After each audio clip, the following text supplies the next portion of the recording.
అస్మద్గురుభ్యో నమః. చెప్పుకోబోయే శ్లోకం హనుమత్ స్వామికి సంబంధించి. ఈ శ్లోక రచయిత ఎవరు అన్నది మనకి తెలియదు. ప్రాస్తావిక శ్లోకాల్లో కనిపిస్తుంది. కానీ చక్కటి జవము జీవము కలిగిన మంత్రం ఇది. ఏమిటది? అశేష లంకాపతి సైన్య హర్త, శ్రీరామసేవ చరణైక కర్త, అనేక దుఃఖాహత లోక గోప్త త్వ అసౌ హనుమాన్ తవ సౌఖ్య కర్త.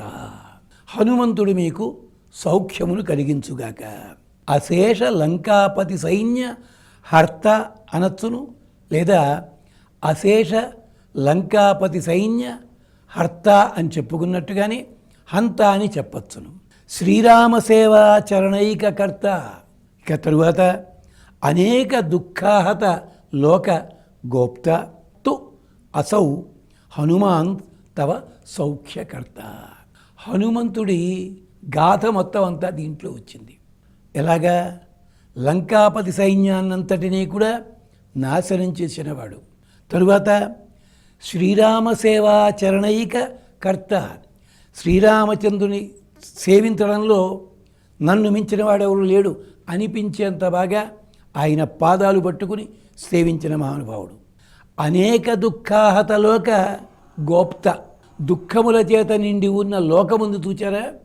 ఈ లోకానికి గోప్త, రక్షకుడు. లోక శబ్దానికి అర్థం ఏమిటో తెలుసునా? అమ్మవారని కూడా అర్థం ఉంది. లోకము అంటే సీతాదేవికి ఉన్న కష్టాన్నంతా కూడా తొలగించినవాడు ఆయన. అసౌ హనుమాన్ తవ సౌఖ్యకర్త.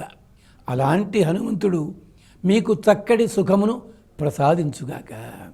ఈ శ్లోకాన్ని ఎన్ని ఎక్కువ సార్లు శ్రద్ధగా చదువుకోగలిగితే, అంటే కనీసం 108 మనకి తెలుసు కదా లెక్క ఎంత అన్నది, అది గనక చెయ్యగలిగితే కొన్నాళ్ల పాటు మనకి దృష్టి దోషము, శత్రువుల బాధ, నరఘోష ఇలాంటివన్నీ తొలగుతాయి. ముందు ఈ బాధలు తొలగిపోతే తరువాత వైభవమా, ధనమా, మరొకట అవి వాటంతటవే వచ్చి తీరుతాయి. ఇది ఒక ప్రముఖమైన ప్రాస్తావిక శ్లోకము.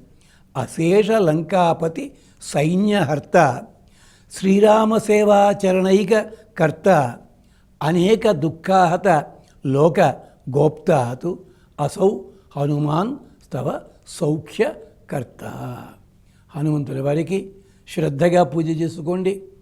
చేసిన నాళ్ళు కూడా శనివారం నాడు కానీ మంగళవారం నాడు కానీ వీలైతే ఆ దేవాలయానికి వెళ్ళి స్వామి దర్శనం చేసుకోండి. యథాశక్తి ఇతర పూజలు చేసుకోండి. చక్కటి ఫలితాలు లభిస్తాయి. మళ్ళీ ఇంకో విశేషంతో మనం కలుసుకుందాం. స్వస్తి.